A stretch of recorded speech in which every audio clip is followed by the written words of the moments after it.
Biaya sekolah memang jadi masalah Kerusakan gedung sekolah adalah sebagian. dalam pelajaran pendidikan lingkungan budaya Jakarta PLBJ untuk siswa kelas 1 hingga kelas 5 sekolah dasar, anak-anak dicekoki kisah berbau kekerasan hingga perbuatan balas dendam. Saudara, tawuran antar pelajar SMP kembali terjadi di Jakarta. Dua kelompok pelajar SMP terlibat tawuran di dua lokasi yang berbeda. Tidak jelas apa yang menjadi pemicu tawuran. Yang nggak disukai apa?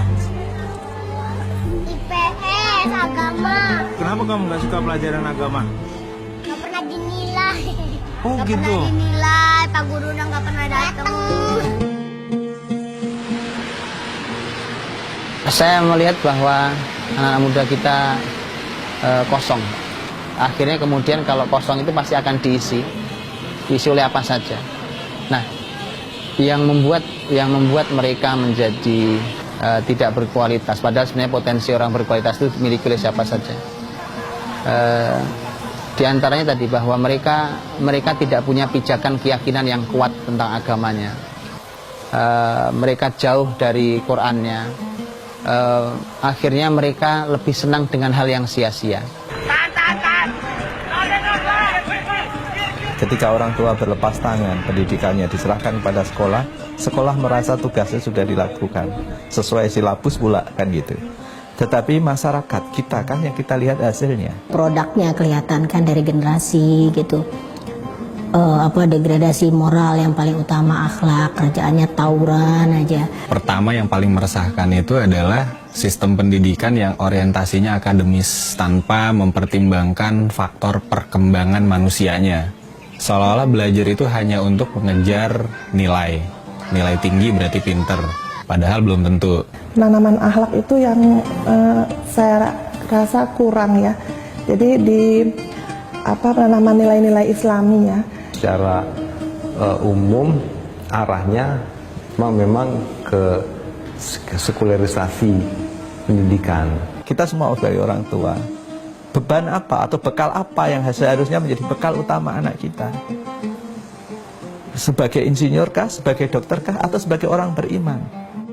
Saya sangat terkesan dengan tulisan Dr. Tariq Swedan ketika beliau menulis Al-Andalus At-Tarikh Al-Musawwar. Di dalam mukaddimahnya beliau mengatakan begini, ada salah seorang ulama hari ini yang mengatakan bahwa tidaklah redup bintang peradaban Islam kecuali ketika bintang para artis itu sedang bersinar. Nah, jadi ketika ini kan bandingan, Pak. Peradaban Islam itu ternyata tidak sejalan dengan dunia entertain, dunia artis. Itu kalimat beliau di mukaddimah bukunya. Ini jadi perhatian, makanya perhatikanlah hari ini deh, mereka keadaannya seperti itu.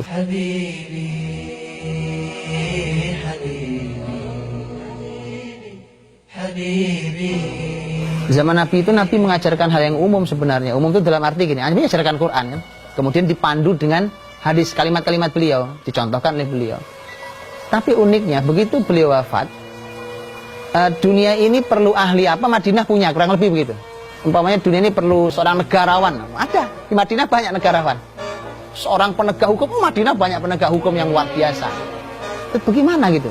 Jadi ini kan dasarnya ketika dimulai dari Quran, dari ilmu Islam, kemudian dibangunlah akidah, termasuk karakter iman mereka. Nah, kemudian hasilnya tadi ternyata itu ngikut, Pak.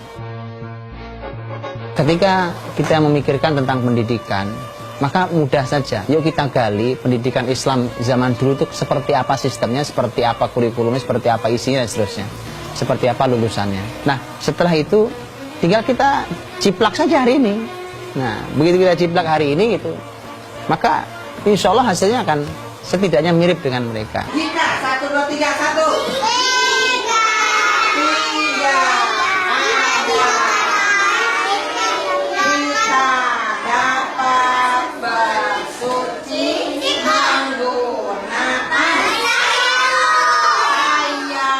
Program 12 tahun ini mau dibikin formatnya seperti apa gitu, itu yang penting.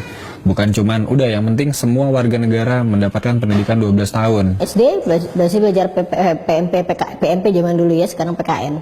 SMP belajar lagi, SMA belajar lagi, sampai saya kuliah pun, loh kok masih ketemu mata pelajaran ini lagi gitu, saya sampai bingung. Jadi pendidikan kita itu terlalu lama, terlalu banyak yang dimasukkan, jadi terlalu berat muatannya, padahal aplikasinya nggak ada. Maka dari itu kan apa yang diajarin di sekolah kadang-kadang setelah mereka kerja nggak nyambung kalau saya bilang. Efektivitasnya, saya melihat efektivitasnya.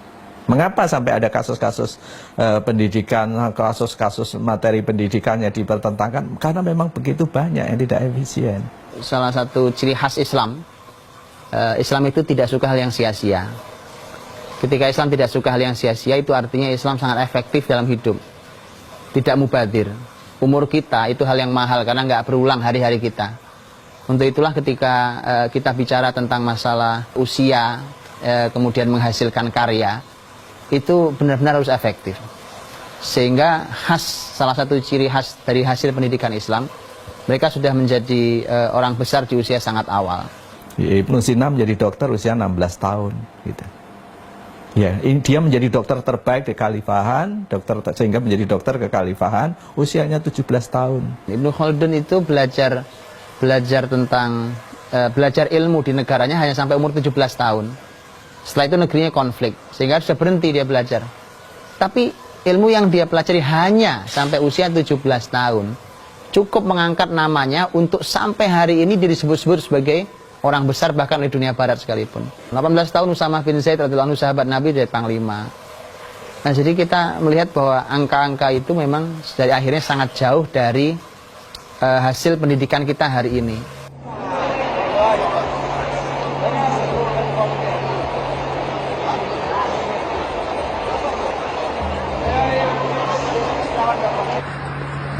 Kerja susah bro, serius, sumpah deh. Lo makanya sekolah yang bener lo. Susah, gue aja sampai diambil darah gue kan. Padahal tuh belum pasti lulus tuh.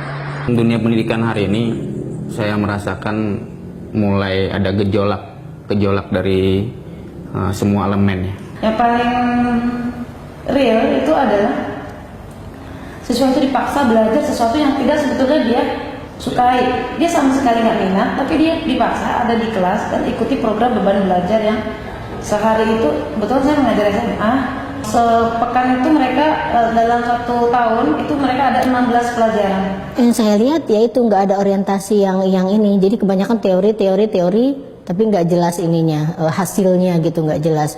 Metodenya juga, akhlak guru-gurunya juga. Yang jelas tidak menyiapkan lulusan-lulusannya untuk siap pada usia yang seharusnya dia siap. Juga anak tuh hanya diajarkan untuk takut pada guru gitu, tapi tidak dibangun keyakinan bahwa Allah itu melihat, Allah itu menyaksikan, Allah itu selalu bersama. Nah, inilah yang saya sebut waktu-waktu yang begitu banyak terbuang karena itu tadi sistem pendidikan yang tidak cocok, tidak match dengan apa yang dibutuhkan masyarakat.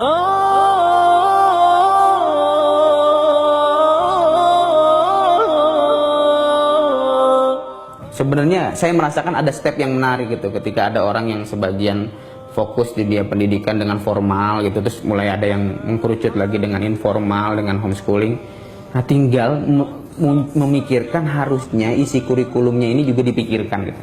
Maka muncul kutab. Zaman dahulu kutab itu adalah konsep pendidikan yang utuh dari usia 5 sampai 12 tahun.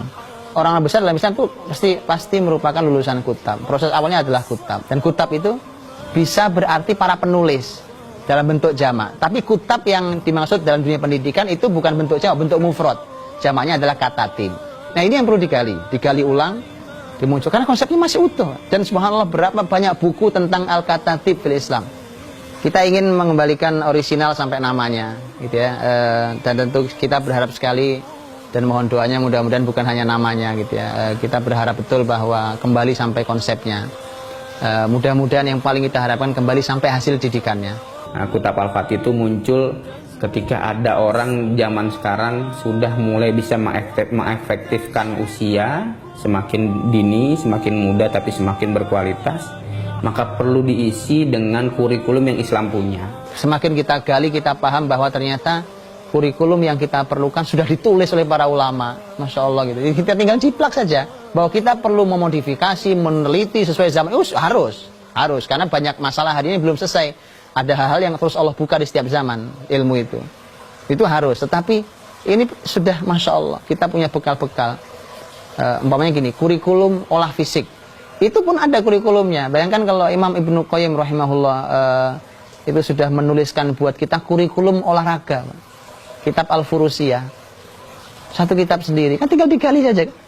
Kemudian tinggal kita buatkan, Masya Allah. Dan itu hanya satu contoh. Kita mendirikan Kitab Al-Fatih ini karena kegalauan kita. Galau melihat anak-anak muda yang usia 5-6 tahun setelah balik sangat tidak siap mengemban kewajibannya. Kewajiban untuk dirinya sendiri, kewajibannya terhadap masyarakat, apalagi terhadap keluarga. Mandiri saja belum bisa, kan gitu. Kemudian juga kegalauan ketika kita melihat lulusan-lulusan sarjana yang datang melamar di perusahaan-perusahaan kita dan lain sebagainya. Sangat tidak siap. Dari sisi keilmuan mereka saja belum siap diterapkan, apalagi dari sisi keimanan.